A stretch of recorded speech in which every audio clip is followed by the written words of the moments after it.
This episode is brought to you by Progressive Insurance. Fiscally responsible, financial geniuses, monetary magicians. These are things people say about drivers who switch their car insurance to Progressive and save hundreds. Visit Progressive.com to see if you could save. Progressive Casualty Insurance Company and Affiliates. Potential savings will vary, not available in all states or situations. The Dr. Sky Experience on the Red Apple Podcast Network. 5 minutes after the hour, ladies and gentlemen, Steve Gates, Dr. Sky here. A high honor to be behind this particular microphone, and an equal high honor, ladies and gentlemen, to have you tuning in no matter where you're listening to us, around the nation, around the world, and who knows, maybe even out into the cosmos. For what? The Dr. Sky Experience, now on the air with another exciting episode of mind-opening information as you tell us from the realms of astronomy, space, aviation, weather, celebrity guests, and stories of American exceptionalism. If you'd like to get in on the conversation, we welcome you, as we usually have guests for 2 hours, because many of you tell us, through all the emails that we get at Dr. Sky, DRSKY, at WABCRadio.com, that there isn't enough time to ask the questions of the famous guests that we have, and people soon to be famous by what they give us in their opinions. The contact number is 1-800-848-9222, 1-800-848-9222. And we encourage you to listen to previous iterations of the Dr. Sky Experience, and equally important, all the many podcasts of all the great hosts that are here on 77 WABC. We appreciate you, ladies and gentlemen, as I mentioned. Equally, we appreciate our helmsmen, as we like to call them, Tony and Bill, thanking them ahead of time for navigating this incredible, powerful signal around the nation and around the world. And as I often say and mean it, yes, maybe, ladies and gentlemen, one day we'll find out that there's, who knows, listening out into the cosmos. So much information to talk about, and I hope you'll find our special guest, which we'll introduce again, a previous guest, ladies and gentlemen, by popular demand, who talks about the subjects of the mysteries of chemtrails and geoengineering, ladies and gentlemen. What is climate engineering? What is geoengineering? And in the estimations of many, it's the deliberate large-scale interventions in the Earth's climate system intended to counteract what many believe are human-caused climate change. The term commonly encompasses two broad categories: large-scale carbon dioxide removal, called CDR, and solar radiation modification, SRM. The first one, carbon dioxide removal, involves techniques to remove carbon dioxide from the atmosphere and is generally considered a form of climate change mitigation. And the opposite one, solar radiation modification, aims to reduce global warming by reflecting a small portion of sunlight, that is solar radiation, away from the Earth and back into space. Ladies and gentlemen, this particular topic, whatever your opinion is, we appreciate your commentary. Once again, 1-800-848-9222, as we reintroduce our very special guest. But before we do that, ladies and gentlemen, let's remind ourselves of something that just happened, or remind you, that is, in a respectful way. TV journalist Tucker Carlson did a recent interview with our very special guest. And who is that guest? It's Dane Wigington. He's the lead researcher for geoengineeringwatch.org. And to take this subject very serious, which many of you do, as your humble host does, here's what Tucker Carlson had to say about our special guest, Dane. It's always the obvious questions that are so vigorously discouraged. And one of the questions that's been the most discouraged over the past 30 years are, what are those lines in the sky that you see trailing jets? What is that? Some people call them chemtrails, claim that somehow the U.S. government is spraying poison on the population. Those people are clearly crazy. Wikipedia calls them crazy. Every news outlet calls them crazy. But the trails are still there. And it's clearly not water vapor, because that doesn't make sense at all. So what are they? We spent the last 6 months trying to find someone credible who could explain that to us. A serious, sane person with an engineering background who could tell us, what are we looking at? Because we're looking at something. And I don't care what names you call me. I still want to know what it is. And we think we have found that person. Dane Wigington of Northern California has been on this subject for almost 30 years and has compiled what we believe, after looking at it pretty carefully, is the most comprehensive account of what we're seeing. and it's very bad.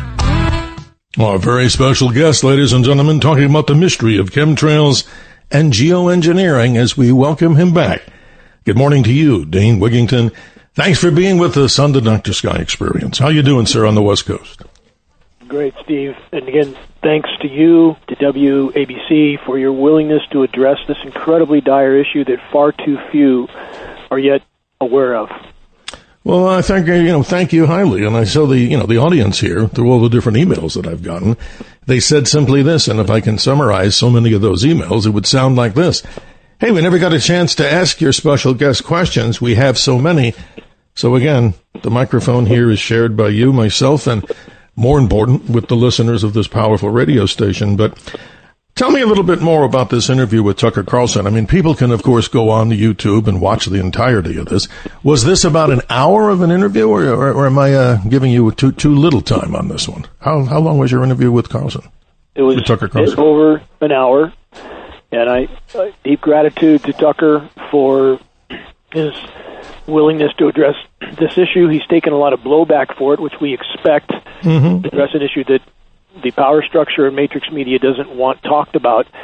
But the totality of actual views on the counter between Tucker's posts and several other posts was pushing about a number of other posts, actually. Many reposted it, but about 40 million views. On Tucker's X channel alone, 8 million. And so, again, the word is definitely getting out, getting hard to hide this issue. And again, deep gratitude to Tucker for his willingness to address this issue, and the same to you, Steve. Same to you. Well, thank you. And again, the opinions expressed here in this particular show, and many of the guests we have, of course, in their opinions. And that's why we like to light up phones, because so many people last time, not to be overly redundant here, they were just so kind of like, say this way, wow, I've been wondering about this, people are saying, and they're just confused. So in the time that we have with you, let's spend it judiciously, and let's move on in this particular way. Since the last time we spoke, let's talk other than with Tucker Carlson and obviously all the efforts that you're doing. I describe you, your title again, Dane Wigington, lead researcher for geoengineeringwatch.org. And that's a website we, of course, want everybody to take a look at, because I find this website, Dane, just so incredible. I mean, you could spend, weeks, if not years in there, kidding, of course, but so much time that, and many websites don't even have that much, but what a front page. It's deep with what? Analysis and research. Tell us more about the website. That's what it is. We're non-political. We don't sell anything other than some activist materials to help activists in the field, which we pass on our printed materials for less than our cost of producing and shipping. Only one goal: to expose and halt this issue. And most people, Steve, don't know the difference between, for example, what they've heard of cloud seeding operations, localized, publicized, single-engine aircraft, a few flares on the wings. That's cloud seeding. Climate engineering is a completely different animal, inconceivably larger. This is a climate engineering Manhattan project globally. And to compare this mathematically, a cloud seeding aircraft might disperse 4 or 5 pounds of material total with the flares on the wings. A single climate engineering aircraft like a KC-135 can drop 100 tons of highly toxic nanoparticle elements that are climate engineering elements in a single payload. 100 tons in one payload. And our calculations, again, working with the University of Minnesota, hundreds of lab tests, extrapolating how much material was in that precipitation and projecting that globally, assuming we had a uniform coverage, it's about 40 to 60 million tons of material being spread into our skies annually. That's amazing. Dane, I'm a watcher like many others, not better, not worse, of the skies. We talk about this on the Dr. Sky Experience, obviously teaching people in a gentle and calm and loving way how to take advantage of the objects that are in our nighttime sky and in the daytime. But here's the thing. I go out about a week ago and I look into the blue skies of Phoenix, Arizona, and we've had some rain now, but I see what? Virtually no contrails or anything like the streaks in the sky. And of course now, thank God that the government shutdown is over, because we all need to get where we need to go. But the point of the matter is, the sky the other day, I have so much of an archive that I've taken, I couldn't believe it. I saw X marks the spot. I've seen continuous parallel lines. I've seen all kinds of things. So that's amazing. Government shutdown, little or no contrails, and now government shutdown over, lots of contrails. Take it from there, because it's quite obvious to people if they've looked up and said, hey, Not as many airplanes, not as many contrails. So tie the whole thing together for us, in your opinion. There may have been some reprieve in some areas, and you may have been one of those areas. And again, the restriction of commercial flight traffic may have been a part of that as well. We do know that commercial aircraft with commercial markings are being used for small payloads in these operations. We're not implicating commercial pilots or personnel, not at all. And even the aircraft that are used, we know the DoD has leased hundreds, 200 to 300, we believe, is the figure that based on the data we have, commercial aircraft with commercial markings. Why would the U.S. DoD need that? And we do have up-close photographs of the retrofit nozzles mounted on the wing pylons aimed at the exhaust jet stream on commercial aircraft with commercial markings. We have film footage of those aircraft also leaving dispersions that turn on and off. You can't turn a condensation trail on and off. This is not condensation. It's a sprayed particulate dispersion. And there are many who try to marginalize this issue that claim the nozzles we see on the wing pylons aimed at the exhaust jet stream is just a drain for excess fuel or oil. Really? They're going to drain fuel or oil into the exhaust jet stream so the plane blows up? No. That's, again, we need to use common sense. There's always someone with an excuse for everything that they don't want disclosed. So we're encouraging people to please think for yourself. You don't have grid patterns in the sky one day, nothing next with similar atmospheric patterns.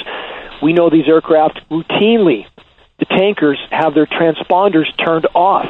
Only the military is allowed to do that. And we have with Flight Tracker, we can still see some of these aircraft.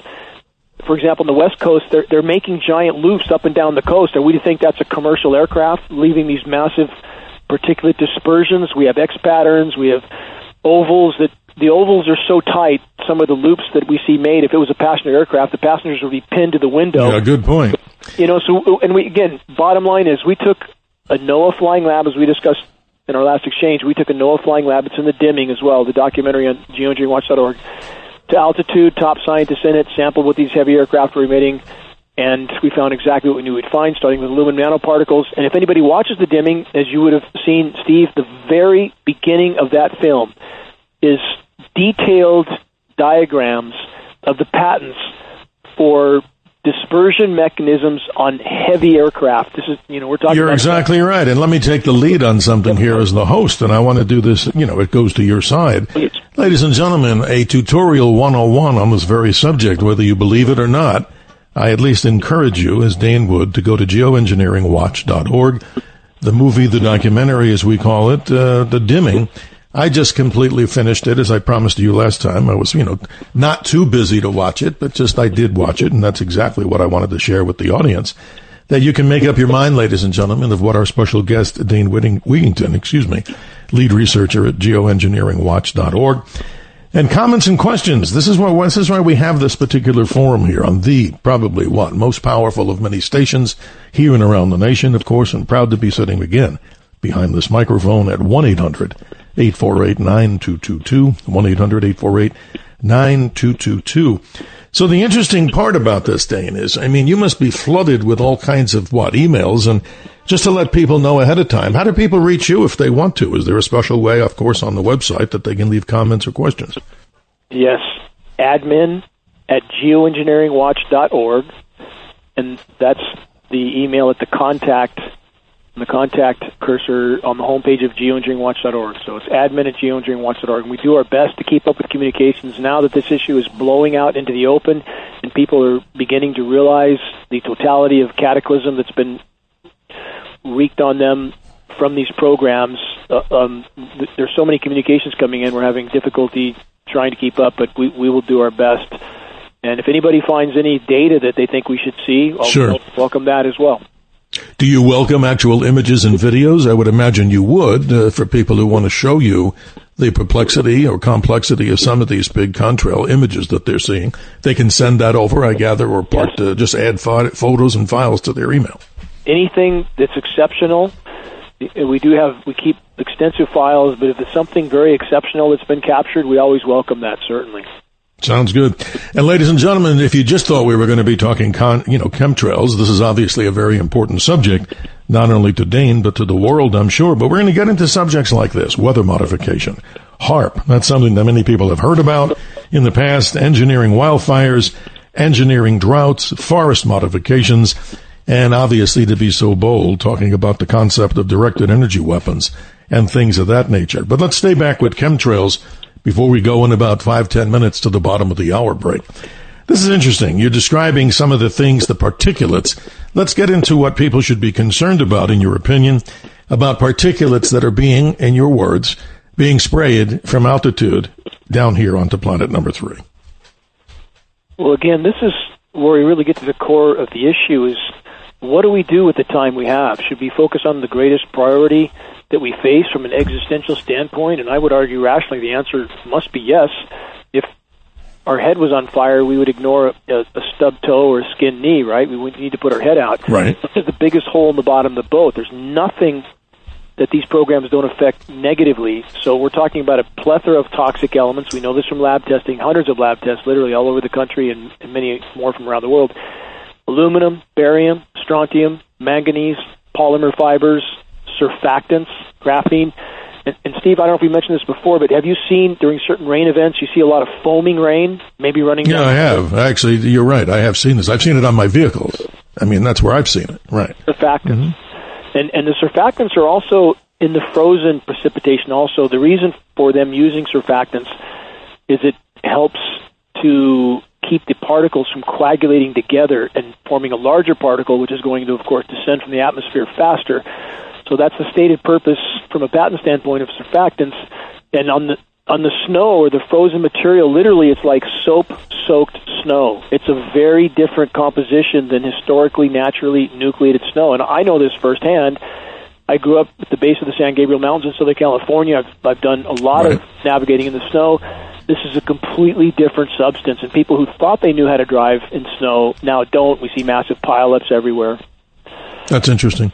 So aluminum, if that's one of the particulates that's coming down out of the atmosphere from these, particular chemtrail experiences that you're describing, it's probably one of the most volatile things that doesn't, equate with the human body. I mean, what are we going to become? An antenna for 5G communications? I mean, I've heard and read that, and I think I got it from one of your documentaries called The Dimming.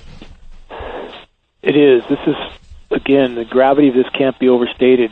Aluminum nanoparticles are a primary element named in climate engineering patents, and as you watch The Dimming, you would have seen me confronting the world's most recognized climate engineer, Dr. David Keith, at an international climate engineering conference.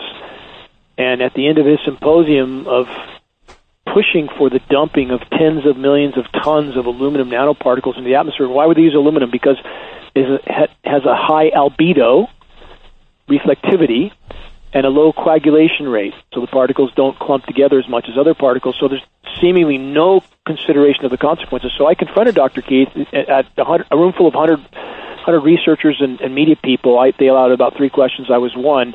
And I asked him, had they studied toxicological effects, environmental and human? And his first response, it seemed to catch him very flat-footed. His first response was, well, we looked at atmospheric particulate loading. There's a lot of, I'm paraphrasing, a lot of particulates there. A little more won't hurt. And before they cut me off, I followed up with, those particulates are not bioavailable aluminum nanoparticles. Have you studied that? And he then was really back on his heels, caught off guard, and his final response was no. Could terrible things happen tomorrow? We don't know. What kind of response is that from the world's most recognized climate engineer? We're going to dump tens of millions of tons of bioavailable aluminum in the atmosphere where we all get to breathe it, and we know from the world's foremost expert on aluminum toxicity that without aluminum in the equation, based on years of research, there would be no Alzheimer's in the normal human lifespan of 100 years. Aluminum is core to that equation. Well, that's what's really got me disturbed. I mean, without going too much into my personal life, thank God nobody in my direct family is suffering the ills of, dementia and Alzheimer's. But what you're talking about here, I mean, connecting the dots here, not to alarm people, but to give them the opinion to decide for themselves by listening and watching things like The Dimming on your website and other things that we're going to be talking about. I mean, that is just horrible. But the point is, I see so many people that I talk to. I do a lot of public speaking in a lot of senior communities, too. They love the subject of the sky and open their minds. But I see so many of those people on a regular basis, and then we don't see them anymore. And sadly, I asked, well, what happened? And they said, well, they're in memory care because they're going into the deep throes of dementia. And that's a horrible thing. I couldn't even imagine what that would be like to have somebody that close and everybody listening, So, wow, what you're saying is there's a correlation, and obviously aluminum is not something you want to eat for breakfast, breathe in, and if indeed these things are coming down as you describe, there needs to be some action taken, and that's why we open everybody's minds. I want to talk astronomy, if I may, just a second, Dane, and excuse me for jumping over. If I could make one point on the aluminum. Yeah, go ahead, sir. Very important. It's not a coincidence that the powers that be have completely dismantled the primary aluminum toxicity research teams, completely disintegrated them. That's not an accident, and there's a lot of middle ground. You don't have to have an Alzheimer's diagnosis to be feeling the effects. So many people are feeling brain fog. They can't focus. There's a whole lot of middle ground here, and many people in it, and we know IQs are dropping precipitously. And again, a lot of factors in this equation. I'm not blaming everything on this, but I'm saying we have a core element here. We know the bees are dying from peer-reviewed study. Your listeners can search bees/aluminum. Peer-reviewed study proving the bees are dying of massive aluminum exposure. And the study itself says they're exhibiting symptoms of Alzheimer's and dementia in a human being. They can't even find their way back to the hive. How long till none of us can find our way home? Well, that's why we want to bring these subjects to the people's opinion, for the opinions that you're expressing, so that they can do their own research and come to their own conclusions. But I wanted to mention before the break, going into the world of astronomy, many people may not know the term albedo, and not to sound like we're conducting a science class by any means. It's the amount of light that reaches a planet to the amount of light that it reflects back in space. So the simple one is, why is Venus so bright? Well, its albedo is high, meaning it's encased in clouds. And in your story, as you described, the injection of these particles, in your opinion, into the upper atmosphere, on a constant basis, gives those that want to reduce the amount of solar radiation, thus theoretically warming up the Earth, the climate scare, the climate situation. Now, what does it do, Dane? It reflects the light back into space before it can do the harmful effect of turning the Earth into the planet Venus, and not to be overly dramatic, correct? That's not overly dramatic. Venus syndrome is a very real scenario. Once you trigger enough feedback loops, they can't be stopped or shut off. And the paradox here is the stated purpose to do exactly what you just described, increase the planet's albedo. We know the planet's albedo is going down, not up, because these programs, these particulates, and the frequency transmissions used to manipulate these particulates are actually greatly curtailing the planet's ability for natural cloud cover, which actually does cool the planet. So again, these are programs of planetary omnicide. They're being used for purposes of power and control, and the very stated purpose is completely flawed. Scientifically, we have the data to back it up. Amazing stuff. Dane Wigington, ladies and gentlemen, he's our special guest. If you're just joining us on the Dr. Sky Experience, who is he? Lead researcher, geoengineeringwatch.org. Lots to say, ladies and gentlemen. Your participation is very much appreciated. With your questions and comments, whether you believe this or not, our special guest is here to give you the best information that he can from the vast research that he does, and with his organization, which is growing by leaps and bounds. And you, congratulations, getting what?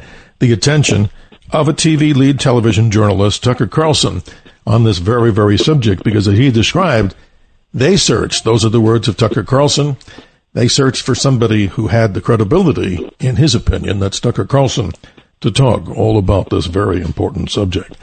Ladies and gentlemen, as promised, for during this particular 2-hour show, we will then, some part of the show, do our Sky update, so we obviously go to the fans out there who want to hear and learn so much more about the wonders of the nighttime sky, and hopefully keeping those skies clear without the injection of particles, as our guest alleges, and gives us in his opinion, and also, ladies and gentlemen, that we obviously can have clear skies and hopefully some dark skies to view the wonders of the universe. We'll be right back on the Dr. Sky Experience. The Dr. Sky Experience on the Red Apple Podcast Network.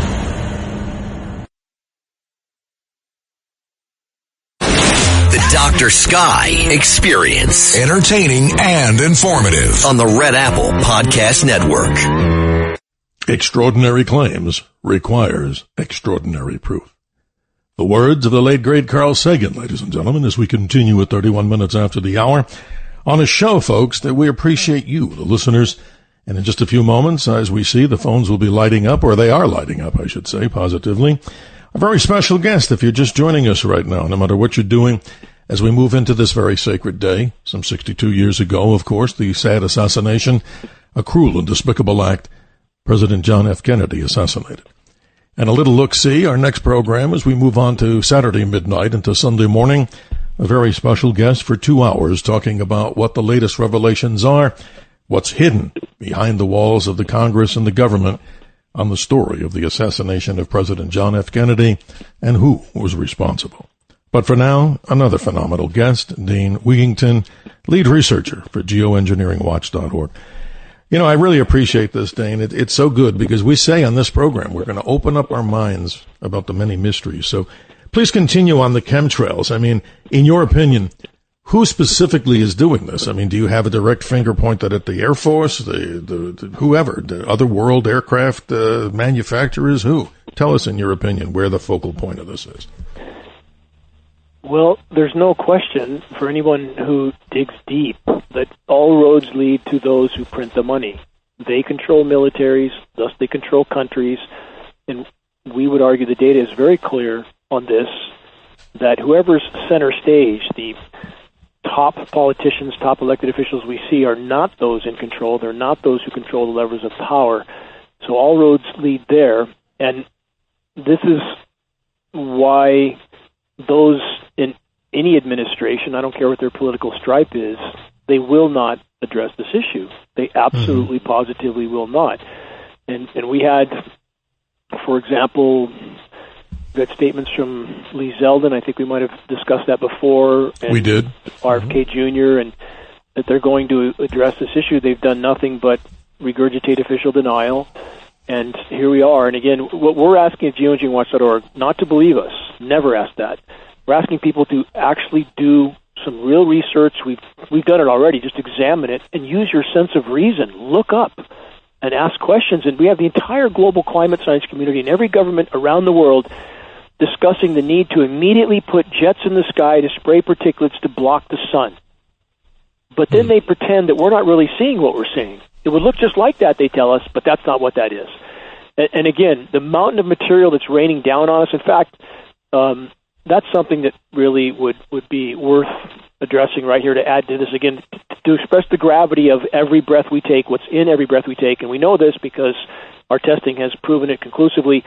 Let's ask AI about bioavailable aluminum. Here's a quote from AI. Yeah, that's an interesting one. Please continue. I didn't want to cut you short, but that's powerful. I'm quoting verbatim, word for word. Yes, bioavailable aluminum is harmful to all life on Earth, particularly in acidic conditions where it becomes more soluble and toxic to plants, animals, and aquatic life. It can cause direct toxicity by harming organs and the nervous system in humans and animals, and indirectly through environmental damage such as forest die-offs and the reduction of aquatic species. We're seeing all of that. And about the acidification part, because we're putting literally thousands of millions of tons of carbon into the atmosphere, we're burning over 100 million barrels of carbon fuel a day and 26 million tons of coal a day. And again, people are still debating, is that harmful or not? Of course it's harmful. Yeah. And it's not about being an Al Gore fan or an AOC fan. I'm neither. I'm not a fan of any of the environmental groups who are all dodging this issue because they don't want to lose their 501c3, but it's about the truth. And I've talked to otherwise intelligent, very educated people that take the opposite position of anything Al Gore said because they don't like him. And again, I don't like him either, but if Al Gore said it was daytime, should we take the position it's night, even if it's not? No, Darren, you make a lot of sense. And look, it's very simplistic, me to you and to all the listeners out there. Hey, I don't want anybody trying to kill me, and you don't want the same thing. No, we want our children to die. We don't want any plants and animals to die. So obviously, and I'm not doubting you, I'm just saying you're giving your opinion, and I want people to make up their minds. Force it. We certainly want to do it by, as I like to say, we do it with dialogue and, we do it with critical thinking. But again, if the whole world operated that way, we wouldn't have any problems. But look, I just wanted to mention something here, and I've said this for years. I've done another show in my past called Refuse to be a Victim, which was a call to rights. And I say it this way, melding it into the Dr. Sky experience when we talk about these subjects, I think you'll like this thing that I like to say. Folks, refuse to be a victim when it comes to your beliefs. And if you have to strengthen those beliefs, or how do you strengthen your beliefs, do your own research. But you know what, Dane? You're lighting up the phone lines as we would expect here, and you're doing a great job. So let's say good morning to Danny in Westchester. Danny, you're on with Dane Wigington. How you doing this morning? Thanks for being with us. Gentlemen, you're leaving this audience spellbound, but let me just get off the road for a second, but get back to it. Okay. Today, when Danny went into the Oval Office, Well, I think we lost him, but, Danny, if it wasn't any fault of ours or yours, give us a call back. Let's continue on with the callers. We appreciate them greatly. We'll say good morning to Tony in Clifton. Hi, Tony. You're on with Dane Wigington. How you doing this morning?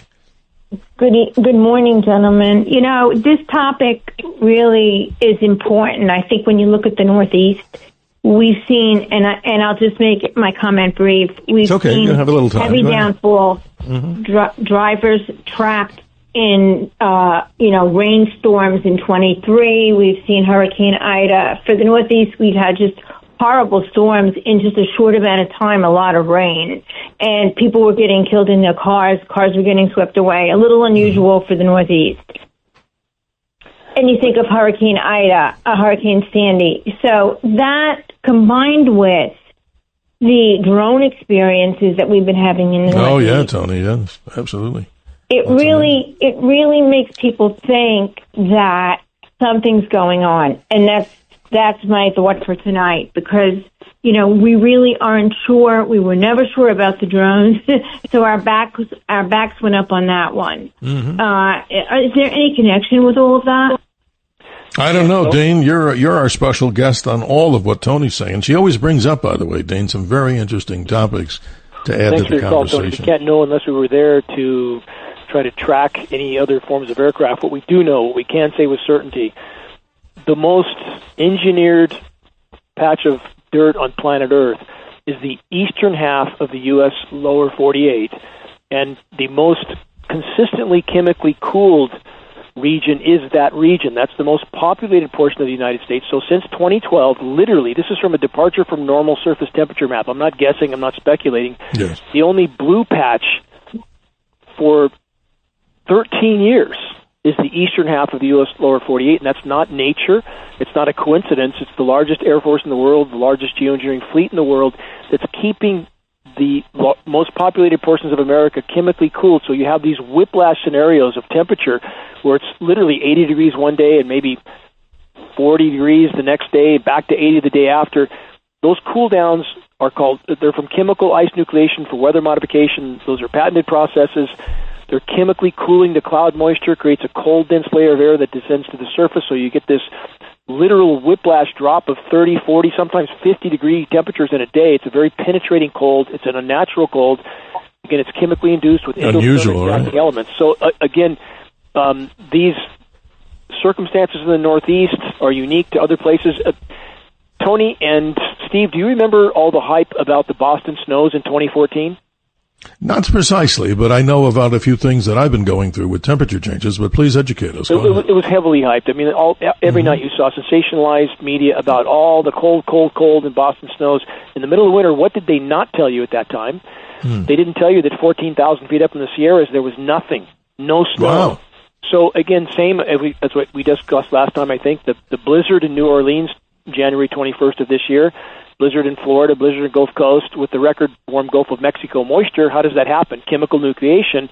And on the same day, January 21st of this year, while it was blizzarding in New Orleans and the Gulf Coast in Florida, it was above freezing and raining in much of the polar regions, Alaska, Greenland, Iceland, Siberia. People have no idea how radically the weather's being skewed and how toxic it is. Well, it's amazing. Tony, please continue. This is a very interesting conversation that we're all having here and the listeners. So what's interesting, you know, in the article I was reading, Governor Hochul had said, this is like 2 years ago, this is in 2023. She's like, my friends, this is the new normal. So, you know, it's so on target that no one is really looking into this, because things just don't become the new normal. You know, something must be going on to make them normal. And that's exactly the point that you're making tonight. So I really appreciate you taking the time to do this with us. Well, Tony, we appreciate you. And again, ladies and gentlemen out there, all we ask is that everybody who's calling, you're all important. Let's just try to stay on the topic that we have because of the limited time. and we do appreciate it. Tony, a very happy Thanksgiving to you and to everybody listening. A blessed and healthy and wonderful Thanksgiving holiday as we move toward the end of 2025. This is fascinating, Dane, as we listen to this. You know, right here in Arizona, we've experienced 4 or 5 days straight of these long tendrils, and I follow the satellite maps here, the weather maps. I watch them judiciously. And it's amazing. I haven't seen this kind of changes, but what I'm saying, and I know you and I talked about it off air, the dramatic increase in temperatures. It was like 87 degrees a few days ago, a high for the day. And then we're seeing temperatures drop into the low 60s, in high 50s. And in the evening, I turned the heat on for the first time. That's an unusual for a Phoenix guy to even admit that at this time of year. So something must be going on, right? It's definitely going on. And again, we've done other tests. For example, Mount Shasta in Northern California, we tested the first snow of the season, and in spite of ambient temperatures not going below 30 degrees, the frozen material on the ground was 15 degrees. How does that happen? Again, it's chemical nucleation, and we hear various terms commonly from the script-reading meteorologists now, but a term they commonly use is rain changing over to snow. So snow in so many cases has nothing to do with elevation anymore, nothing. You're either on the, quote, warm side of the winter storm or the cold side of the winter storm. Since when does a winter storm have a warm side? And we see frozen material beginning to fall at temperatures well above 40 degrees, and the patents for these processes make clear that that's exactly what they're capable of doing. So again, with chemical nucleation, people think ice freezes at 32. That's it. There's no deviation from that. That's not true. So again, when you chemically nucleate, back to the first aid kit sitting on your shelf at room temperature for 20 years, you mix the ice pack together, you have ice instantly. Endothermic reaction. That's what they're doing on a scale that's inconceivable. Interesting, ladies and gentlemen. That's why we always procure, in our opinion, the very best guests possible on subjects to what? Open our minds without repeating it too often, because I think the message comes loud and clear from our listeners. A very important series of topics to discuss. Whether you agree or not, ladies and gentlemen, this is some homework. We don't like to give homework, but an opportunity for you to learn so much more. Again, my suggestion, and I just watched it, is going to geoengineeringwatch.org and checking out the documentary called The Dimming for lots more information in the opinion of our special guest, Dane Wigington. So much more to come here on the Dr. Sky Experience, and if we haven't gotten to you, like Christine in Manhattan, Alexi in Queens, and everybody else who wants to jump in what we love to have dialogue with critical thinking, the number's 1-800-848-9222, and we'll be right back as we move deeper and deeper into your Saturday morning, November 22, 2025. We'll be right back. The Dr. Sky Experience on the Red Apple Podcast Network. The Dr. Sky Experience. Entertaining and informative. On the Red Apple Podcast Network. To be clear, geoengineering won't solve global warming. It's not a techno-fix. It would be enormously risky and almost certainly lead to troubling and unforeseen consequences, says author Jamius Cassio. 46 minutes after the hour, ladies and gentlemen, you know our special guest, Dane Wigington. He's here not only for hour one, but hour number two. He's a lead researcher for geoengineeringwatch.org. Let's continue, folks, with our callers here. Let's say they've been patient. Good morning, Christine in Manhattan. How are you this morning? And thank you for this needed subject, because I've been following this thing. I heard about it, first of all, years ago from Jesse Ventura. Yes. And so I went out and got some research, got some books about it, and it's High Altitude Auroral Research Project, and it is frightening. And I've personally noticed changes in climate, but changes in animals. I had a visit from an Arctic gerfalcon in 2010 when we had one of those Arctic vortex things. They had snowy owls in Florida. They had pictures of them in the paper. In May, I had a visit from a very large golden eagle. I live in Manhattan. And the eagle was sitting on a ledge outside my window looking at me. Was there for a couple of hours because he was eating. Yesterday, I heard that a cat dropped through a woman's windshield while she was driving on the highway. Oh, my gosh. Yes. An eagle had caught it and had dropped the cat. The cat was dead, thank God. But animals don't usually behave that way. No, but Christine, we're losing you. Somehow there's like a solar flare activity going on there. I mean, for the listeners, I don't mean to cut you short, but I do think in respect to everybody listening, it's a little hard. If you have a specific question, though, just go ahead and we'll try to see if we can hear it through the noise in the background. Please continue. I want to hear more about this. Okay, and I think it's appreciate it. needed because nobody knows about it. Well, Christine, God bless you. Thank you for calling. Let's see what Dane can get. I don't know if you completely heard, Christine. I didn't hear the whole conversation, so please tell me if you had a better take on that.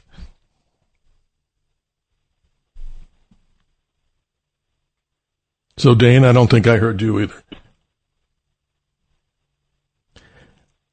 Okay, we're looking to continue with Dane Wigington. I get it. I got it. Okay, sorry, sir. We're losing communication I was here. listening to her, and I was trying to listen to make sure I didn't make any noise. Okay. I heard everything there. Go ahead, please.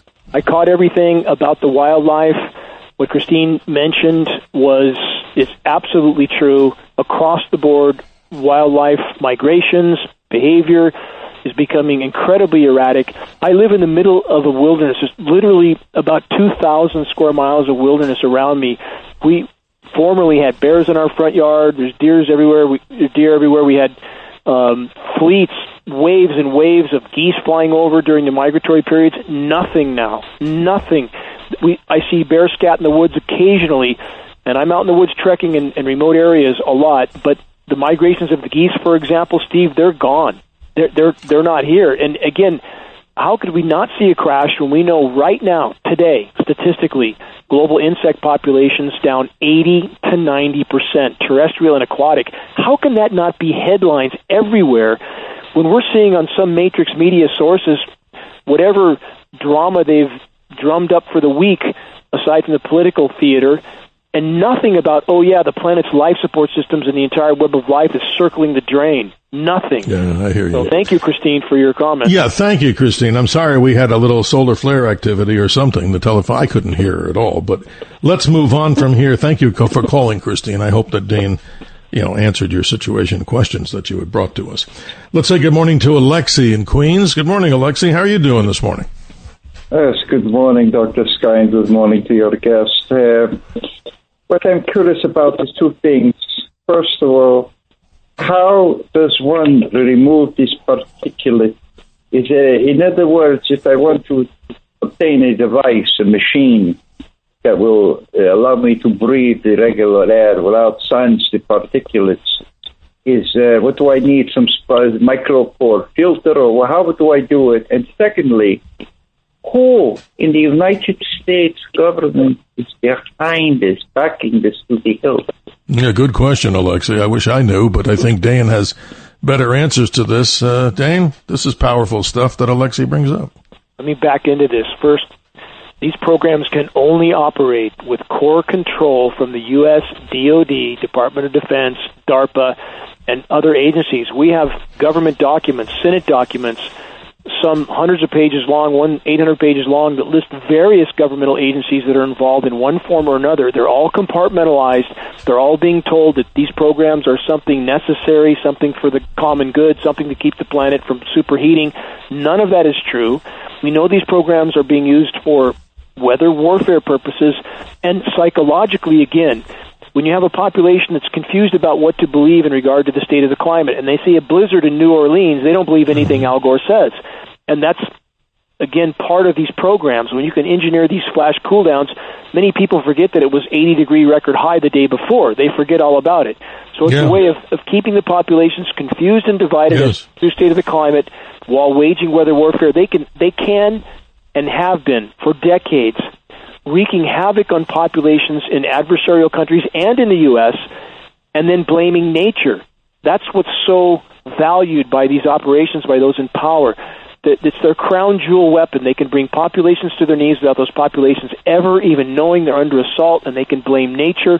That's exactly what they're doing. That's why U.S. bases are in 800 places around the world. They're in everybody's backyard, in their borders, because countries have literally been brought to their knees with weather mod programs. In fact, anybody who's watching what's happening in Iran right now, they have virtually cut off their precipitation. They're talking about evacuating. Yeah, droughts.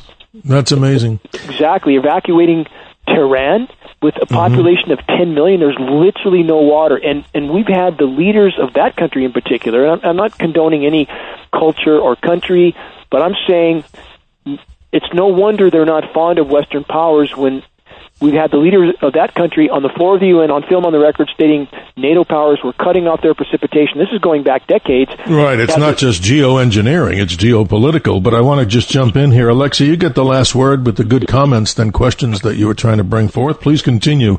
You'll be the last caller for the hour, I gather. And please continue, Alexi. Yes. My first part of my questioning was, how do I build a device, or can I obtain a device commercially or privately that will filter these particulates out of the air that I breathe? I wish to have it as a portable product. You need an ionic filter, one that magnetically attracts particles, statically attracts particles. That's more effective and efficient than a filter medium that won't be able to trap nanoparticles. So an ionic filter is something that would work better for you, Alexi. And again, it is important to have some kind of environment where you're sheltered, at least for some time during the day, from this particulate fallout, because it's ubiquitous. It's everywhere. Interesting. Alexi, interesting information here. And again, we don't want to bend people's arms here. I just can remind people, go to geoengineeringwatch.org. And again, we say it a lot because I just looked at it and I thought it was very informative to give everybody make up your mind on it. The dimming, which is contained right in that website. Alexi, thank you for being with us. A healthy and happy Thanksgiving to you, and of course to all the listeners that we have on the Dr. Sky Experience.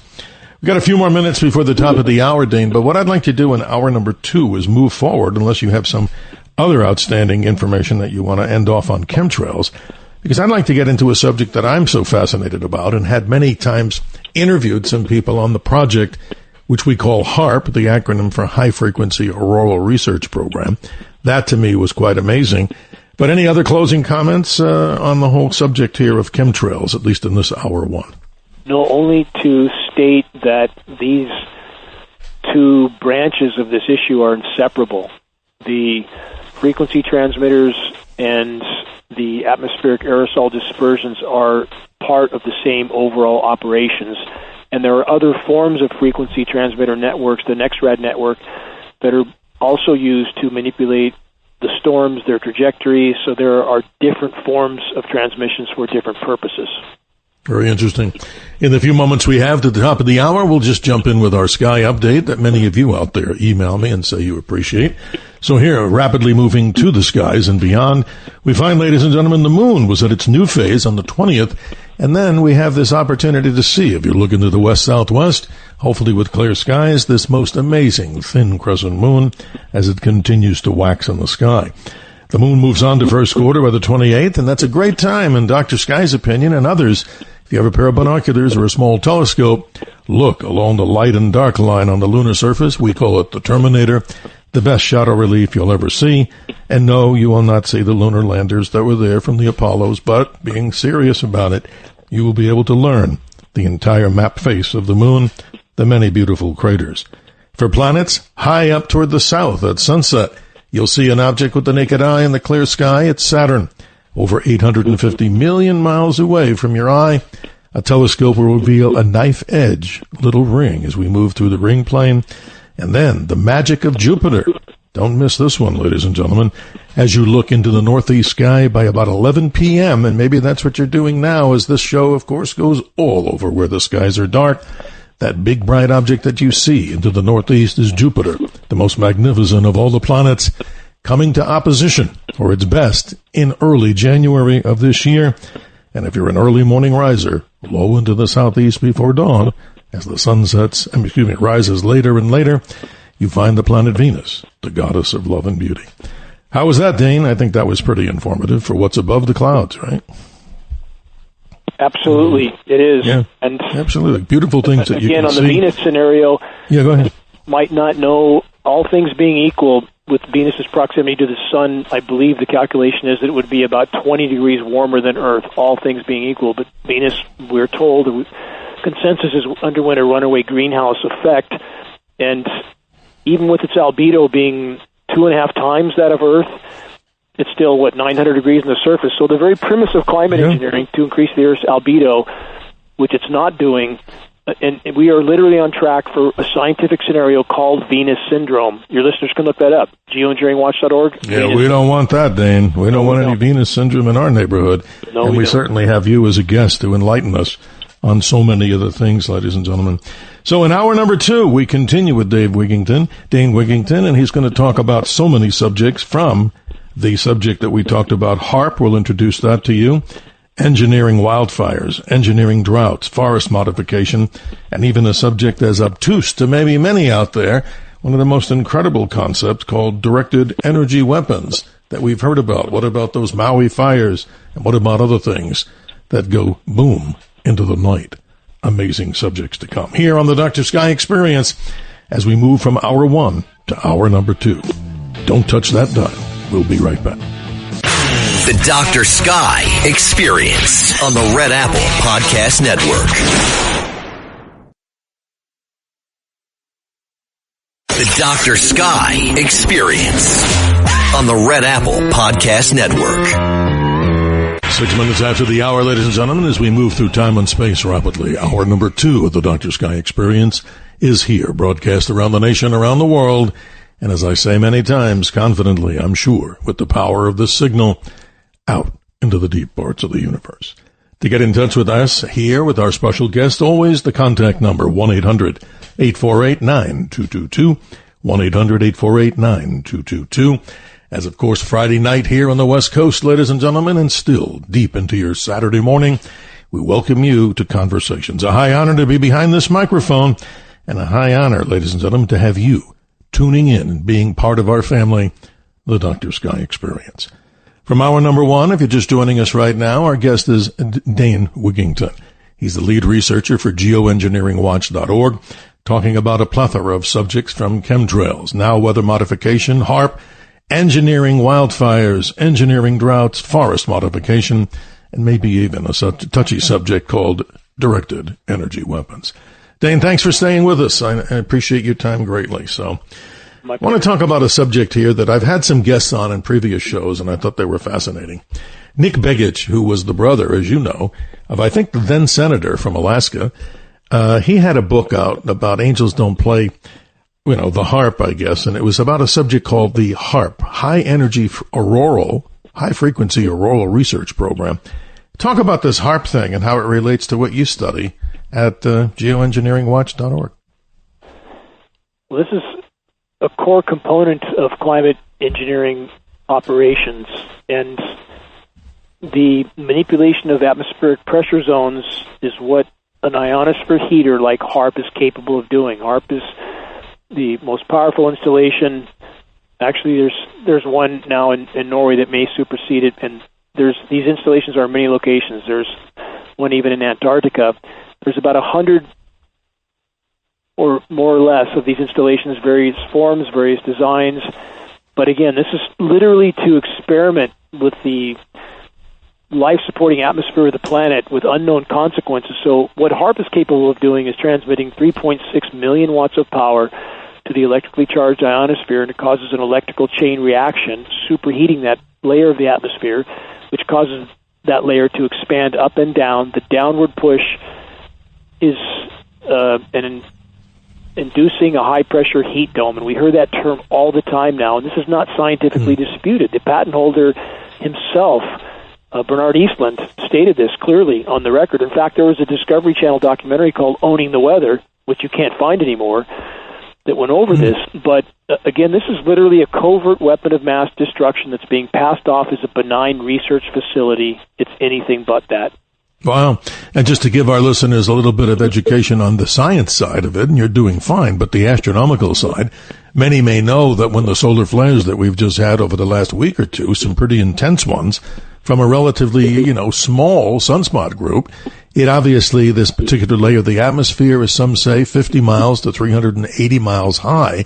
It will shrink at nighttime. But for those out there that are involved in the amateur radio part of the world, they know it best because of the propagation of frequencies. But what they're pumping up into this HAARP, and I'm just reading this, 2.8 to 10 megahertz of this high energy, as you described, 3.6 megawatts of energy into the atmosphere. My God, that could almost be like studying like CERN with the, I don't want to scare people, with the Higgs boson, a particle, an infinite tiny particle that's in the cosmic realm. Who knows when that thing gets loose? Wow, that could be kind of something we don't really want to hear about or think about in sci-fi movies. But talk about its existence right now. Has it been developed to the point where it's now utilized? You put the pieces together and tie this into weather modification, if I'm right? Well, there's no question. It's a core part. In fact, and before we finish that, to affirm what you just stated, I mean, the potential ramifications with CERN, and does that stop them from utilizing these experiments? It doesn't stop them. It's, again, just like Project Starfish Prime, Project Fishbowl, the detonation of hydrogen bombs in the magnetosphere. They thought it could collapse the entire atmosphere. Did that stop them? No. And, what Pandora's box might they open up with CERN? And people are just asleep at the wheel on all of this. And that's incredibly alarming.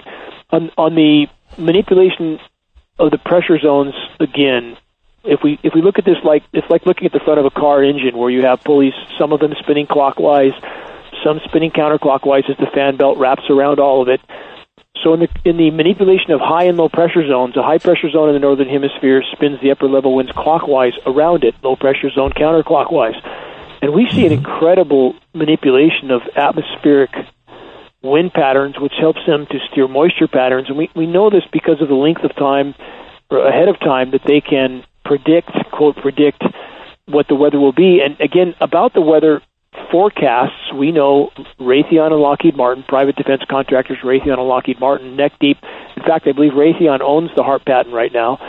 And we know that they're doing the weather modeling for the nation's weathermen, National Weather Service and the National Oceanic and Atmospheric Administration. So why would we need private defense contractors, neck deep in climate engineering, to do the modeling? Because they need the scripts to match. And we see a total control of weather dissemination agencies, Weather Channel, Weather Central, Weather Nation, owned by BlackRock and entities like that. And we see them simply towing the line, trying to explain why it's snowing at 45 degrees, how temperatures can fluctuate more than 50 degrees in some days. We've seen Denver, because Denver sits in a basin, so it's commonly used for the chemical cool-downs that I mentioned earlier. So we've seen Denver, 3 of the last 5 years, I believe, go from literally late winter temperatures, record highs in the 80s, to single digits in less than 24 hours. That's right, and uncommon in meteorological history, if you look back, as I've done a little research. 1-800-848-9222, 1-800-848-9222. Questions, comments with our special guest, Dane Wigington. He, of course, brings to a topic that I think, and many topics, as we're talking about here, from chemtrails to the subject now, we're talking about HAARP. But now let's tie this together. We're talking about a United States defense, maybe sponsored or built type system. What about other countries around the world? Let's talk about Russia. Educate us on what they're doing. And look at China. I mean, they seem to have their foot, in this particular subject, don't they? I would imagine so. They absolutely do. And there is definitely intergovernmental cooperation between otherwise adversarial nations. And that exact term I just used is stated word for word in an 800-page U.S. Senate document from 1978. The quote, cooperation between otherwise adversarial nations with these programs because of the cross-border ramifications. So we have data of Soviet scientists touring U.S. weather mod facilities in the 60s, in the height of the Cold War. Yes. Our scientists touring their facilities. You can't just geoengineer over your own country without affecting the entire world. And now that we're seeing ecological collapse all over the world and waning resources, are these what amounts to mafia families? I mean, it's just various power factions. Are they now beginning to infight in the atmosphere at the expense of perhaps destroying? So it's like the mafia or the mob, as you described, not necessarily mafia, but the mob connected as you're bringing these dots coming together here. That's amazing. All for what, Dane? For global control over the weather and other things that obviously, they sound science fiction, but let's go to the callers here. Boy, you're really hitting the home run here in this particular hour as the first hour. Let's say good morning to Diane in New Jersey. Good morning, Diane. Thanks for being patient. Your comments on this particular subject. Thank you for taking my call. I'm so excited to talk to both of you. Well, thank you. I just want to say, like where I live, I see this every day pretty much. The skies, we never have blue skies anymore. And then we even have electric, it's like one of these gas-fired power plants that when they spray in the sky, and it's not every time, but the power plant sends up a lot of plumes, like this plume of smoke that kind of adds to the cloud cover. It seems like it's making it thicker, and it's so disturbing. Yesterday, I didn't feel like I saw it. I have pictures on my phone. I have so many pictures on my phone. But they actually put letters in the sky, like they were signing their work. Like a skywriter. There you go. Yeah, it was so disturbing. It was like they wrote initials. It didn't exactly say something. It said HOU is all I could read. But every day in New Jersey, it's terrible. We almost never. I haven't seen a blue sky. The sun never looks like the sun. It's always like this. And how right you are, Diane. And let me say this, Diane's testifying on something, your response, because this is powerful stuff that she's talking about. In regard to the power plant emissions, one thing that makes those far worse is let's backtrack to what I explained HAARP can do. Again, superheating the ionosphere, which causes it to expand up and down, downward pushing down, compressing air.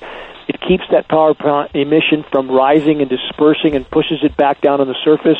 And we've seen the same thing when all the Canadian fires started in 2023 and that massive smoke canopy was manipulated down over the Northeast, over New York, and held on the surface, not allowed to disperse. But again, high-pressure dome, sinking air, pushes that smoke down on the surface and holds it there, and that's tremendously unhelpful. So, again, climate engineering so connected to all of this, and the loss of blue skies is the primary consequence stated by the climate engineers that if they did this someday, as if it's not been going on for 80 years already, that would be a primary consequence, no more blue skies. And indeed, we don't see blue skies. Even on a, quote, clear day, the skies are at best pale blue or a silvery white sort of sheeny color. If you blot out the sun, you'll see a big halo around the sun. The atmosphere is full of particulates. It's ubiquitous. Again, 40 to 60 million tons annually, conservatively based on our testing. So all of this, those particulates you're breathing, Diane, and the health effects, a combination of climate engineering fallout and these operations in the atmospheric pressure zone manipulation, forcing all that back down on the surface. Diane, your closing comment. We appreciate you greatly. Please continue. I'd like to know what to do. What do you do? What do we do? Everybody, I want to do something. Let's say I write to my congressman. He always writes back some lame letter that means nothing. Well, he may not believe it, right, Diane? He may just not believe it at all. I don't know how you can't. I don't know how you can't believe it. You have to just walk out your door every day. It's that's why we have guests like this. If I could give you some direction on that, Diane, what you do is you wake up as many activists as you can, as many individual citizens as you can, and you do that by sharing credible data from a credible source. Geoengineeringwatch.org strives to be that source because there's many internet sources trying to get clicks, and they are anything but credible. But you share that data, you wake up enough people so that you can email the dimming to this congressman and openly CC 50 or 100 of his constituents, openly CC them so that he knows many are listening to that conversation and they will not accept his denial. And if we reach a critical mass of awareness, the proverbial pitchforks and torches moment, that's when this issue comes to the full light of day and everyone's forced to admit to it, even the bottom paid for politicians. Well, Diane, all I can say to you is hopefully you have blue skies and a beautiful and healthy and thankful Thanksgiving. Thank you, Diane, for being part of our program. As we continue, ladies and gentlemen, moving through time and space, as Einstein said, with Frank in Cold Springs. Good morning, Frank. Your questions and comments and observations, please. Yeah, thank you very much for answering my call. I'm very interested in what you're saying. Thank you. My view on this. I mean, since seeing the sky is apparently so important, poisoning us and the environment is okay. Is there a better is the seeding preventing our enemies from enemy satellites from taking pictures or reflecting radar so they can't see some military experiment we're doing at the time, or affecting cell towers or other communications? Is that what's really so important to do this? Powerful stuff there, Frank. Dane? You're breaking it pretty bad, Frank, but I think I understood what you said.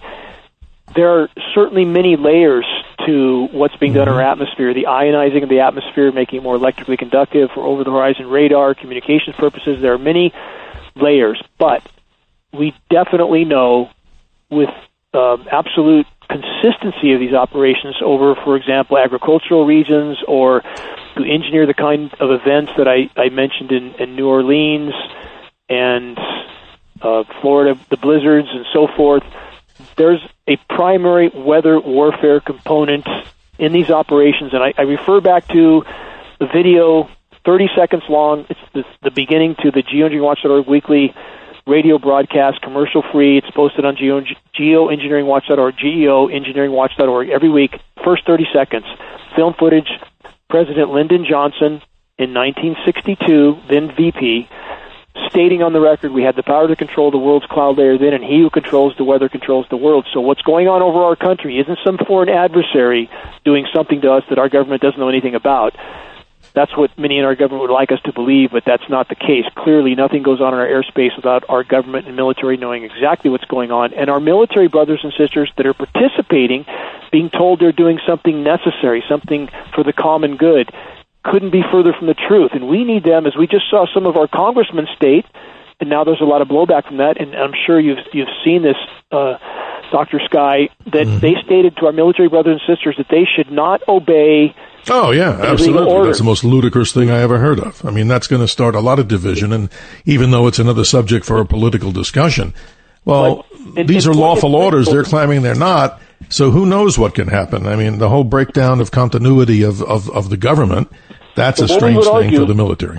We would still argue, though, if we have military brothers and sisters that are conducting operations that are poisoning their own population, we would hope they would stand down. No, in that particular case, yes, you're right, but that's a whole different subject. Thanks, Frank in Cold Spring. Sorry we broke up on the, internal conversation.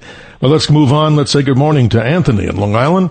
Good morning, Anthony. Your comments and questions on this subject. Find it fascinating what we're hearing from people. When I was younger, I read a book by a climate scientist by the name of John J. Berger. He had written a book called The Unviable Option, talking about nuclear power, and he compared the atmosphere and the environment of planet Earth to one single droplet of water on a microscope slide.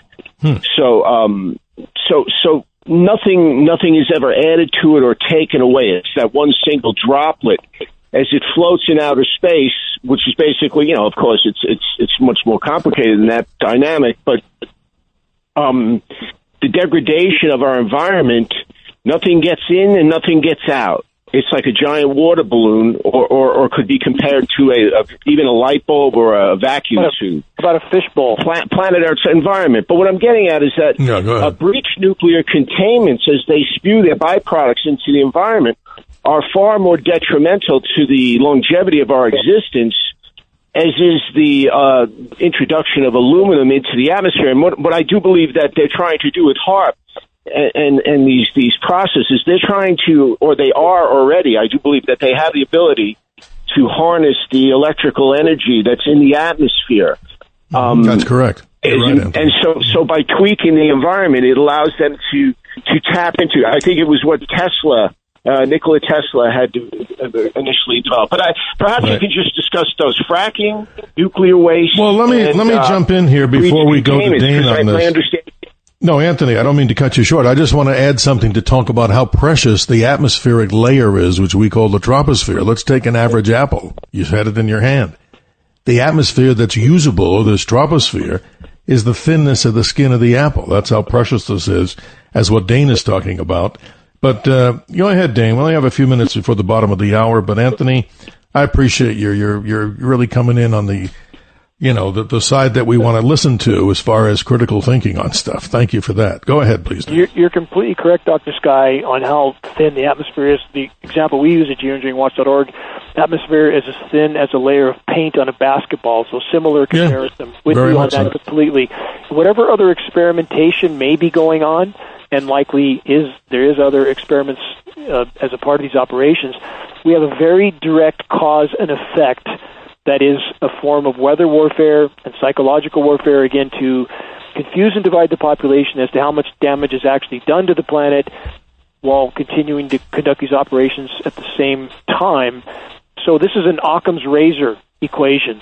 All things being equal, the most obvious scenario is a core part of this. And again, when we know that the desire of the U.S. military to manipulate weather goes back, we have patents going back over 100 years. We know these experiments were going on during World War II. We think the Battle of the Bulge was one conflict zone where chemical nucleation or early experiments with it were conducted.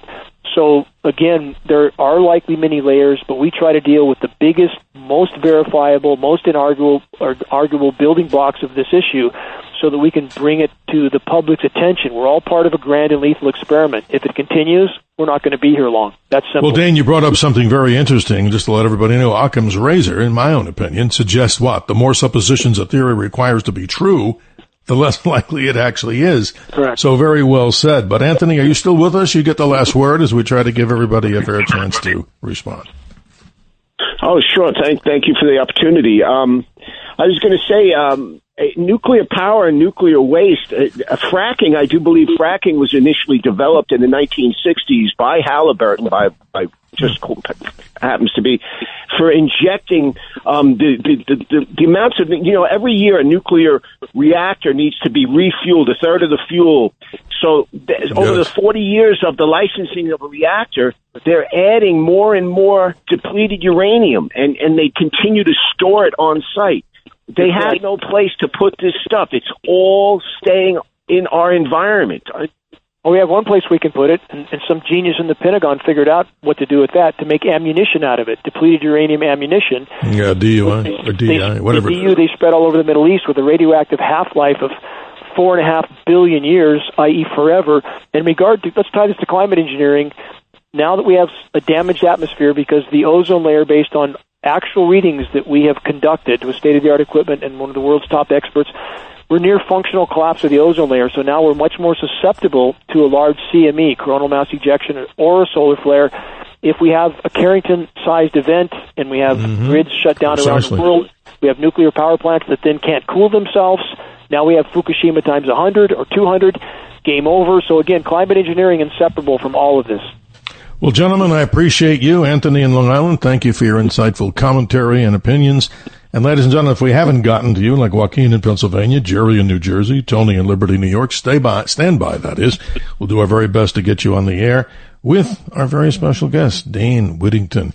Who is he? In case you're just joining us, the lead researcher at geoengineeringwatch.org. And my suggestion, ladies and gentlemen, I did it, and certainly it was a beautiful experience, and I mean that, of watching his documentary on his website called The Dimming. It explains in detail with the opinions of so many very special people out there, not just because of their names and their titles, but even average people who want to talk about this subject, which we think is important to everybody out there. Opening up our minds as we move deeper into your morning or your evening, let's say on the West Coast, or for that matter, wherever you're listening to the powerful signal of Talk Radio 77 WABC.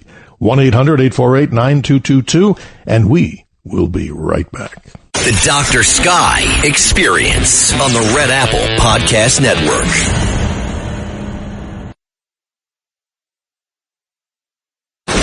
The Dr. Sky Experience. Entertaining and informative. On the Red Apple Podcast Network.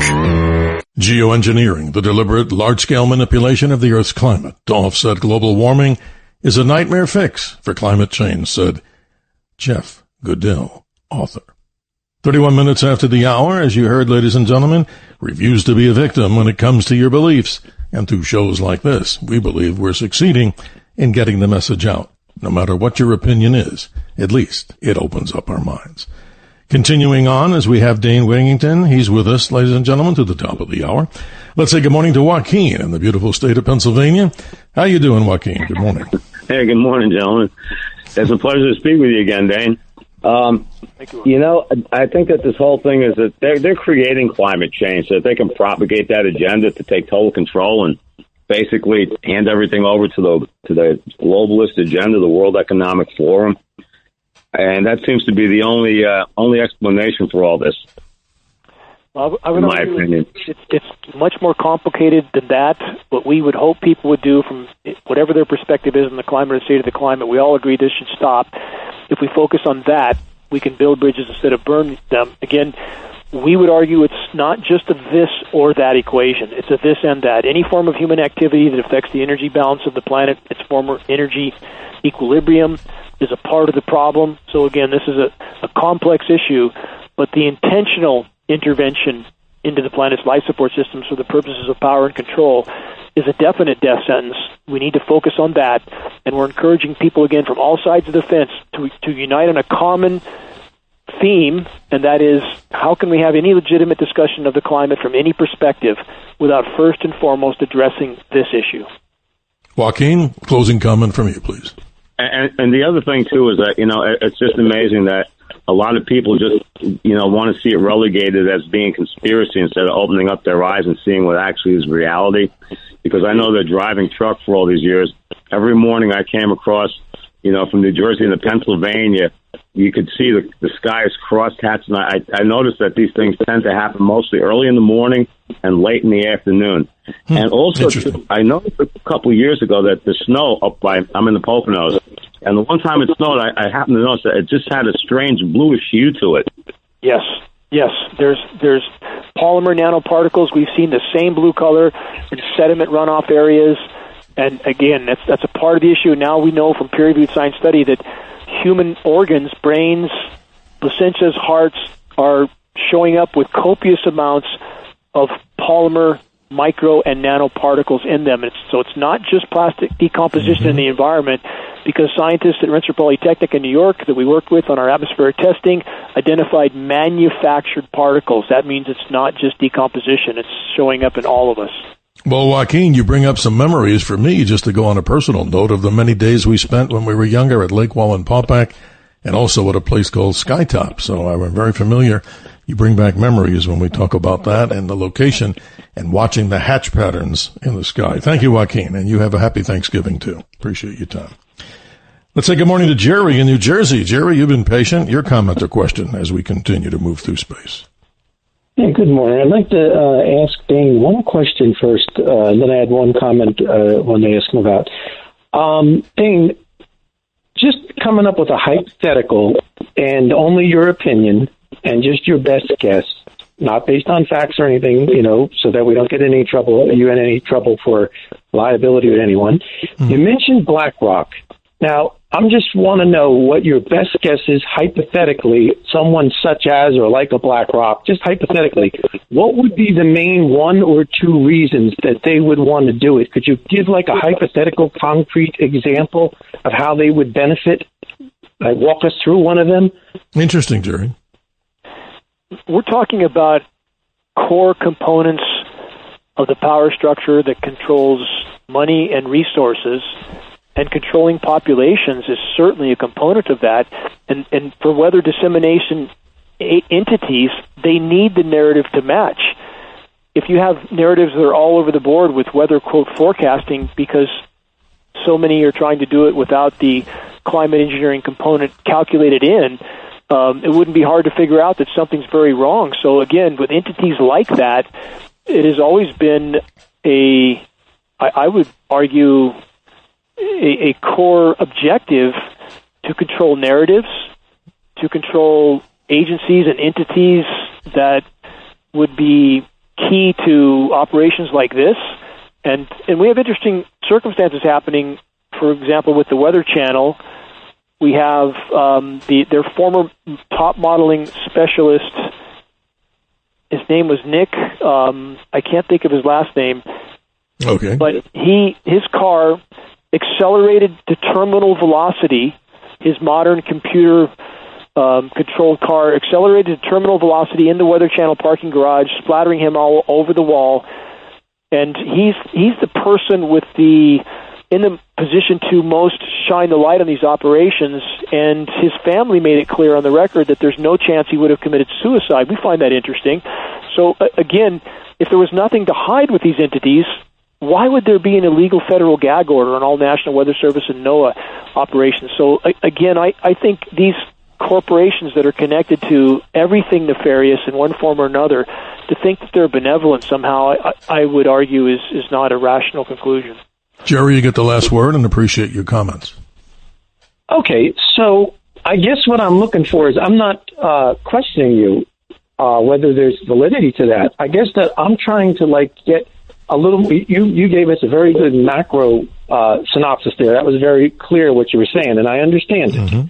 But I'm wondering if you could even give me or give us, when I get off this phone, a hypothetical of something just more simple version, like this is how a certain type of company would directly benefit by doing this. I'd really like to hear one clear path of how they would actually think we're going to benefit. This is really worth it. This is exactly what we hope happens. Jerry, we appreciate your call, and I want Dane to continue, but thank you for calling in interest of other callers.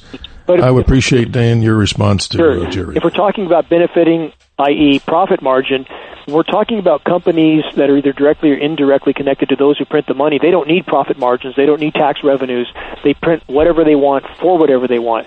And that's why the dollar is so protected as the global reserve currency. That's why they fight to protect it. When Dubai, for example, said they were going to ditch the dollar a year and a half ago, they got 2 years' worth of rain in 6 hours. And we captured from satellite imagery the day before and the day of clear frequency transmission signature geoengineering patterns on cloud cover in the Persian Gulf. There's no question that event was engineered. In fact, they stated there were weather mod operations going on initially, then they backtracked on that. So, again, if we're talking about some kind of a profit scenario, I would argue they don't need that. If we're talking about controlling populations, that is an agenda, an objective of those that control power, and this is a part of it. Thank you, Jerry, for your commentary and questions. Let's continue on as the time is getting thinner here. Let's say good morning to Tony in Liberty, New York. Good morning. You're on with Dane Wigington. How you doing, Dr. Sky? Doing well, thank you. Everyone's talking about how to save the environment. Nobody wants to say the truth and the fact how you save the environment. What is the one thing that's detrimental to the environment more than anything? Humans. Every human produces garbage. Does animals produce garbage? Nope. Do fish, birds? Everything they do is recyclable. Every single day they build a nest, it's recyclable. A beaver does a dam, it's recyclable. We have all this. Every day we live, we are contributing to the detrimental of the earth. Am I right or wrong? You're 100% right. You're 100% right. I completely agree. The decimation we've inflicted on this planet from countless directions is incalculable, and the symbiotic relationship of creatures in the environment, this miraculous planet that we once had, I completely agree with you, Tony. And again, climate engineering is the epitome of human insanity. And anybody who goes through the dump or a landfill and sees truck after truck after truck, thousands a day after day, dumping what industrialized, militarized civilization has just taken nature and turned it into trash and are now filling landscapes with it. Who could possibly think that's sustainable? It's not. I agree with you, Tony, 100%. Well, Tony, it sounds very much like common sense, and that's a refreshing breath of fresh air here on this particular show, and a lot of the other callers, all their great commentary on this. But, Tony, you get the last word, and we always try to give everybody an opportunity to state their question and comment and respond back. So please continue if you're with us. Okay. Now, the reason why the government doesn't say any of this, because the government doesn't want to reduce or eliminate the population. They want more people, so there's more taxpayers, so there's more revenue. They'll never tell you that's the humans causing the problem. Am I correct? I would frame that differently, in that populations are at this point a rapidly increasing liability to those in power, especially the often heavily armed U.S. population, a rapidly increasing liability. They don't need our tax revenue. As I stated earlier, those in power, those who control the printing of money from thin air, can print whatever they want for whatever they want. Taxes are a way of miring the population and more struggle and difficulty. So, again, at this point, they know they can't maintain the current paradigm any longer. We have ecosystems collapsing around the globe, crops collapsing, fisheries collapsing, forestry collapsing. So this paradigm can't be maintained much longer. So I would argue at this point, and back to climate engineering and the slow kill it's creating in the population, populations are, at this point, a rapidly increasing liability to those in power. Wow. Tony, in a great city called Liberty, obviously that's what we all want, right, ladies and gentlemen? Liberty and the freedom to choose and sustaining this experiment called America, which is something, ladies and gentlemen, not everybody's going to agree with everything we say here, but in our humble guest's opinion and in mine as the host, we love to hear different opinions here, whether you believe it or not, and we thank you for all of you that are calling. Dane, I know before we go to this break in just a couple of minutes, I wanted to try to zoom through, and I know we're not doing justice to the audience when we try this, but I know you're a pro at it. I want to talk about some of the other subjects related to the topics that you talk about. The ones we've covered are chemtrails and somewhat of the HAARP story, but we'll do our very best to continue. And we will do that, ladies and gentlemen. One more time, if you'd like to get in touch with Dane Wigington, what's your email before we go to the break so people can go right to you? Our contact at geoengineeringwatch.org is admin@geoengineeringwatch.org. And the website, of course, geoengineeringwatch.org. My recommendation, if you want to just find out exactly what this gentleman has to offer, which is lots, there's lots of information there. It'll take you a long, long time. You can peruse through that and enjoy it at your convenience. But we suggest that you go and take a look at this documentary, which is called The Dimming, which is very important. It opens up our minds and gives us the ability to think on our own about what our special guest is talking about here, ladies and gentlemen. Such an important subject in these very, very unique and somewhat troubled times, don't you think, Dane? I mean, we just have to figure a way to stop those that don't want to see us exist and also try what? Maybe that's impossible from learning. If we don't learn from history, why the heck can't we all simply just get along? But we'll be right back with our special guest in our last 15 minutes as we move to the top of hour number 2. And ladies and gentlemen, we'll be right back on the Dr. Sky Experience. The Dr. Sky Experience on the Red Apple Podcast Network. The Dr. Sky Experience. Entertaining and informative. On the Red Apple Podcast Network. Geoengineering means changing the Earth's fundamental large-scale processes.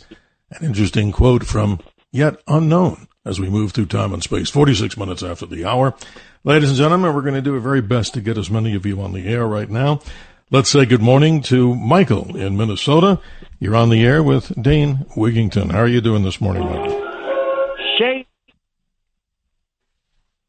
Okay, I guess we lost him through a cosmic solar flare. Let's say good morning to Dave in Lockport, New York. Good morning, Dave. How are you this morning? I'm fine. How are you doing, Steve? Doing well, my friend. Happy Thanksgiving to you and everybody out there. Thank you. Yeah, I'm a little off topic here, but my question is, with all the problems with nuclear waste, and it relates to the environment, why, if we have all this depleted uranium and all that, do we not have a way of concentrating and reusing it without burying it in the landfill somewhere? Well, I'm going to lean on Dane for this, and it may not be your expertise area, but let's give it a shot, Dane. I think you have a little bit more on this than I might. It's because once you change the molecular composition of elements like that, you can't just recycle or use them. It's the same with even certain types of plastics, polymers. They don't easily recycle, and that's something we haven't been told as well. So in the case of what's being dispersed in our skies, there's peer-reviewed science study from a colleague that I know. He's a former nuclear physicist, as a matter of fact, and the chemical signature of much of the particulate matter that's showing up in our testing from what the aircraft are dispersing matches coal fly ash as a base material. So this is, again, parallel to geniuses at the Pentagon using depleted uranium to scatter all over parts of the world built into ammunition. Are they doing the same thing with coal fly ash, using it as a base material? Because many of the constituents in coal fly ash are what's named in climate engineering patents, and nobody cares about the consequences of these constituents or their toxicity. And if I could add, while we were speaking here, I just got an email from South America.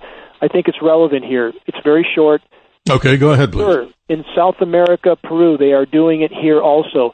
This has got to stop. They're deliberately destroying our planet worldwide. Lima, Peru is constantly cloudy, no sunshine, always gloomy, nasty weather, no blue skies, also in all other parts of Peru.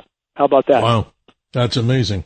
Dave in Lockport, you get the last word. Always a regular caller, and we appreciate you, my friend. Please continue. Yeah, I know you know me, Steve. In fact, a friend of mine called from North Tonawanda the other night, another Dave, and you thought he was me. But it just seemed logical. It seemed logical to me that there should be a way of harvesting some of the residual radiation from the waste products of nuclear waste. Yes, Dave, and one of the things that somebody had proposed, which I thought was kind of crazy in a way, and that's a very powerful word, they take that stuff and launch it out into space. But I said, well, be careful what you wish for, because if Elon's still trying to get his Starship rockets off into space, we always have a few problems with, getting to altitude, and some of them had to have a self-destruct. But that's a good Dave, point. that's the subject for another time. Time doesn't permit us right now, but hey, happy Thanksgiving to you and everybody listening out there on the Dr. Sky Experience. Dane, I know you wanted to comment. Go ahead. Well, no, that's a good point you brought up. Again, for some people in government, their idea the solution to pollution is dilution. Is that what they're doing with coal fly ash? Again, scattering it everywhere gives them plausible deniability. But in the case of another form of geoengineering, which is called ocean fertilization, iron oxide scattered over sea surfaces to force algae blooms to suck up some of the CO2 and the acidification that's occurring now in our oceans, we believe that is also a component that is going on in these operations. There's so many layers to this. But bottom line is, again, this is a dismantling of the planet's primary life support systems, contamination of the entire biosphere ubiquitously. We have to stop it, or we're not going to be here long. Well, you say it so well, but let's go to the email that you just received, and let's talk a little further, because that was one of the next topics I wanted to jump into, the forest modification. So if they're talking about what? Repeat that again. They're seeing no clear skies in Lima, Peru. Is that what I'm understood? That's what exactly correct. Wow. So then talk about forest modification through what's being, in your opinion, injected into the atmosphere, and how that's deleterious to any kind of growth in plants, trees, and animals down below, and humans. Well, again, in the case of bioavailable, free-form aluminum, toxic to all forms of life, period. And I live in the middle of a formerly thriving forest ecosystem in Northern California 20 years ago, thriving. Now, deathly silent, dead, dying trees everywhere. So this toxic rain is killing soil microbiome and affecting root systems. We know from peer-reviewed study that bioavailable aluminum causes root systems to shut down nutrient uptake. Trees die a slow, protracted death. Dr. Sky, you see every time the wind blows now, there's trees tipping over everywhere, right? Oh, yeah. Well, we have a home up in the mountains, up in the Mogollon Rim in Arizona, and you're right. You see all these strange things happening. And, of course, we have a preponderance of forest fires, which are horrible, but that's another story. But you're right. We don't see the deforestation growing. We would argue the single greatest core component of the epic fires we see around the world is climate engineering. Source of ignition is a separate subject. What is setting the template for these fires to burn with such ferocity? That is absolutely climate engineering, cutting off precipitation to large swaths of forest, toxifying soils, root systems, which cause the tree to die from the bottom up. UV radiation, also because of climate engineering, is incredibly intense. That's frying the foliage from the top. And these particles, especially in the case of aluminum nanoparticles, Dr. Sky, that's an extremely powerful incendiary dust that's settling down, coating forest floors, forest foliage. That is such a powerful incendiary, it's a primary element in military demolitions called thermite. So again, from every conceivable I know about thermite. I've seen it, and I've had friends of mine in the law enforcement world that used it. And if anybody out there doesn't know the power of thermite, well, let's put it this way: it'll burn through the center of the earth. Kidding, but no. The truth is, if you've ever drilled, for machinists that are listening out there, a slab of magnesium, you have to make sure that you turn that drill bit a certain velocity, right, or RPM, because guess what'll happen, folks? Right, Dane? That piece of magnesium will ignite. It'll start, burning and glowing on its own. So lots of strange things that could be causation for some of the things we're talking about. But I had this question really quick here, and I know what kind of an answer we'll get because we're running out of time. friend of mine said, ask Dane this question. What's his belief in the concept of directed energy weapons? Fact or fiction from you, from the research that you've heard or other people that you've been talking with? Okay, we have to break this down. First, if we talk about ionosphere heaters, that's a directed energy weapon. Right. But the kind of directed energy weapon that many refer to online is something that they have tried to conclude is some sort of an aerial space laser beam that's causing ignition everywhere. Again, laser physics 101. Laser anything from any airborne platform does not work, does not function if there's any particulate matter in the air. That can be clouds, dust, anything. So the notion that with smoke-filled skies, there's lasers blasting homes and cars, and that simply does not hold up to science. In the ground-based laser weapon that could do anything even remotely close to what's being claimed, weighs 1.8 million pounds, takes 18 semi-trucks to move that, big semi-trucks. That's not flying around in our skies. So could there be an airborne platform that might ignite a fire on the ground with clear skies? Yes, possibly. But again, at Geoengineering Watch, we like to stand on what we can prove definitively, and we can prove that climate engineering is setting the template for these fires to burn with such ferocity. Whatever the source of ignition may be, any moron with a match can start a fire, coordinated with those in power, who knows what. But the conditions are being established by climate engineering, and that's something we can prove. Dane, to get the floor here, obviously, as our special guest always does at the end of every show, we had people call and wanted to say, wow, they're giving their opinions, but I think the most prolific one is, or in answer to this, if you can give us one, what can people do? Let's hear that again to the top of the show. What can people do about these problems that you're expressing in your opinion? And I'm sure everybody out there, there's people want to know how to help, how the heck to handle this. What do they do? And we need that help, and they can do much more than they've been programmed or taught and told to believe. Again, as we tried to make the point at the end of the Dimming documentary, any one of us could be the final pebble to trigger the landslide of awakening. When you start a spot fire of awareness with credible data and you ask others to do the same, and that ripple moves out, who knows how far, who knows who may be caught up in that ripple, who you might reach, and what wheels may then begin to turn. We would argue if we can reach a critical mass of awareness, if we can fully expose this issue, and that effort will take all of us, by starting spot fires of awareness. So many spot fires that they merge into a blaze that the power structure and their matrix media can't put out. If we can reach that point, we can fully expose this issue. We can expose it. Our military brothers and sisters will realize that they're not participating in something benevolent as they were told. We would hope they would then stand down from participating in their own self-annihilation along with the rest of us, and that's a way we can stop this from the inside out. This effort will take all of us. Absolutely. Well said. And again, I wanted to just bring up one quick thing. Your activities, talk a little bit for just a moment or two about testifying in front of Wyoming legislators to do what? To actually go ahead and see a movement, that is, for legislation to ban climate engineering. Talk about that, if you would. I think this is powerful. And we've dealt with Tennessee. Florida has passed. We dealt with that. I had conference calls with Surgeon General Latipo and his whole team. We've worked on all these arenas, and although this legislation is symbolic because the states don't have the power to stop something the DoD is involved in, the critical mass of awareness is very important. It's being generated from these legislative efforts. And there's about 36 states with some process of legislation being worked on. So we're communicating with legislators all over the country. Let's take one more call. Let's go to Francis in Clifton. Thanks for your patience. Your question and opinion. Please continue. Hi there. This is Fran in Clifton. I just have one question. What is the goal of climate engineering? What is the end game?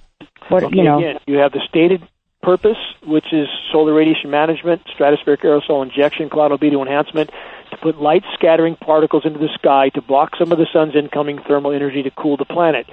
We know, however, that these operations are being used as a covert weapon of war. And when you can control nature, Earth's natural processes in the climate, you can wage warfare on populations that don't even know they're under assault. And that's why this weapon is so valued by those in power. They can bring nations and populations to their knees without those populations ever even knowing they're under assault. And that includes U.S. civilians as well. Francis, you've got a minute, and we're going to the top of the hour, so go ahead. Sounds very frightening. Well, Francis, we don't want to scare people. We want to wish everybody a happy Thanksgiving, but we're trying to do what? I think we're succeeding, right, Frances, in opening up everybody's minds on, hey, yes. what if yes. with the facts behind yes. it. Yes, ma'am. Exactly, sure. I wish everybody a happy holiday. Well, thank you for your patience. I really appreciate you and everyone, ladies and gentlemen, who's been here on this archive. Less than 24 hours from now, we will continue as we continue to talk about another great mystery, the sad assassination, a cruel and despicable act 62 years ago, as we move through, for many of you listening right now, to the 22nd of November, 2025. Who was behind this? Let's talk about some of that with an expert. I'll reveal that name tomorrow, an author of a very interesting book. He himself, a professional broadcaster who studied this, the whole Kennedy assassination. Fact from fiction, ladies and gentlemen. Tomorrow and the Dr. Sky Experience, we'll talk with our special guest. Thank you, Dane. Appreciate you, and hope you'll come back and continue the dialogue here on opening our minds on these great mysteries of the universe, but no, closer to home here about how to stay alive and how to fight back. And remember, we say this, refuse to be a victim when it comes to what, Dane? Our belief system. Thank you for your time, sir. Thank you, Dr. Scott. Always a privilege and honor. Stay tuned, ladies and gentlemen, as we pass the torch of dialogue to T.J. McCormick for The Other Side of Midnight, taking you into the early morning hours. And we do appreciate you. Health and happiness and a happy Thanksgiving and clear skies. We'll talk in less than 24 hours.